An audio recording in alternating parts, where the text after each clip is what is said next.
think the only way to do it would be where you could get everyone on your side. Borders are closed, and we're going to find out who's committed felonies. Who out of the people that are illegal that have committed felonies. And if you've committed X amount of felonies, you have to leave the country. Yeah. Right? Yeah. So that's common sense border patrol. Like, immigration reform, that's common sense.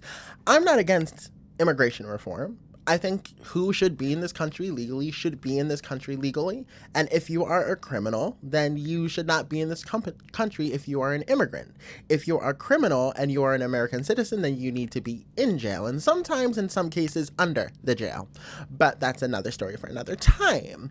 But in general, this is common sense immigration reform, that if you've convicted felonies, if you've been convicted of crimes and you continue to do these crimes, you need to be deported from the United States. That's common sense immigration.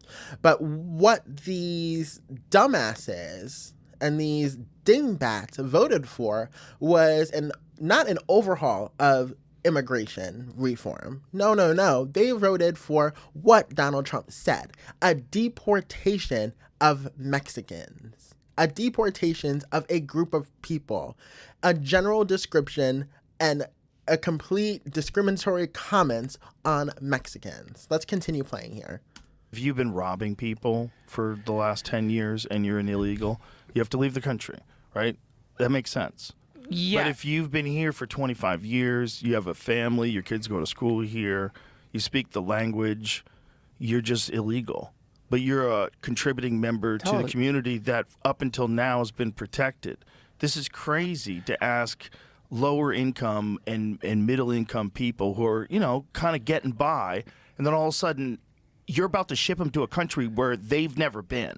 They haven't been since they were 4. Yeah.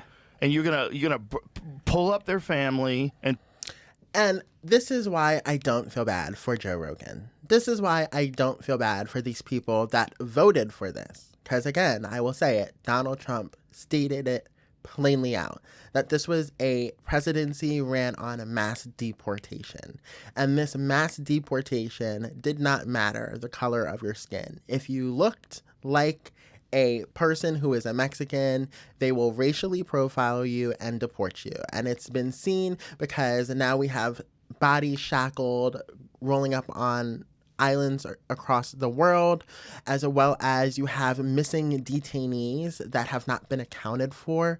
And you have missing children that this administration are now not being accounted for. And someone needs to be held accountable for the concentration camps that have held these detainees, such as Alligator Alcatraz, that has unaccounted for detainees. So you can't sit here and say, oh my God, what is this? I didn't vote for it. When Donald Trump, in his entire election process, literally said and ran on mass deportations. You can't have now buyer's remorse when he clearly stated what he wanted to do. So Joe Rogan now with this face, like, oh my God, shocked, cannot happen. Like, you just have to own it that you fucked up and say, now I have to go on my podcast and say, we need a change. Not say, this is buyer's remorse. It's a little bit crazy. But then, and people are trying to now shoot this out as,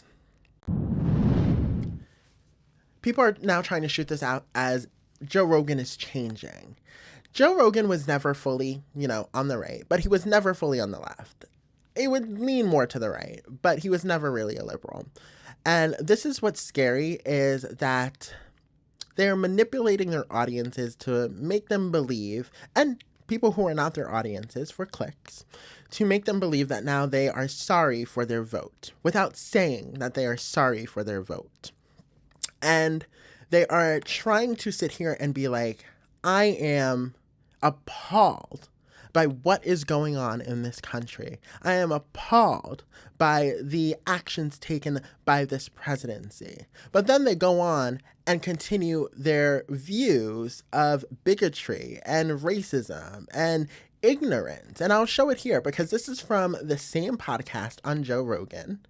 So let me go ahead and pull it up here.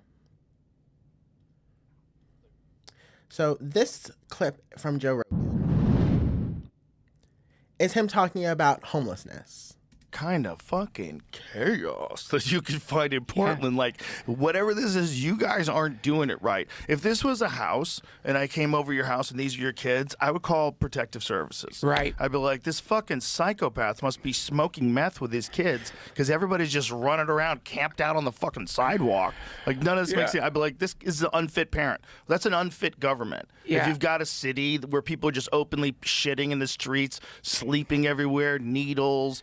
So this is the same exact rhetoric that Donald Trump and his cronies are using to incite violence in cities and actually use military-style forces such as the National Guard and ICE to detain people and hurt people. So in one sense, he's saying he's remorseful for his vote, but then he's continuing the contributions to the rhetoric by stating these sentences. So he's still ignorant, and he still has not changed his stance on certain issues. But when one issue affects him, it does not change his stance on all his other bullshit issues, as proven here.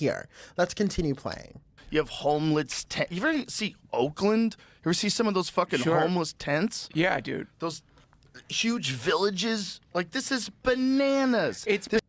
So it pisses me off because it's ignorant statements. It's ignorant statements made by a man who is trying to seem like he's remorseful, but he's not remorseful at all.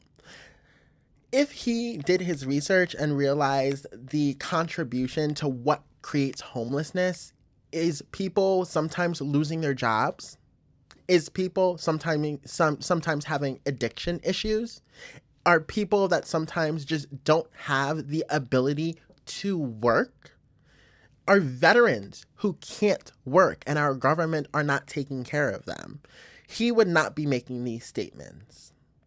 There are other contributions to homelessness other than just laziness. And for him to sit here in the economy we are in the state of the world we are in the state of the United States we are in, and demonize and hold the homeless people to a standard that is unreachable for certain people in this economy, it's grotesque. It's not okay. It's ignorant. So on one moment in this podcast, he's saying, oh my God, the atrocities of this administration. And then 5 minutes later, he's making ignorant statements about homeless people, continuing the rhetoric that this administration is using to invade cities with their own private militia and ICE.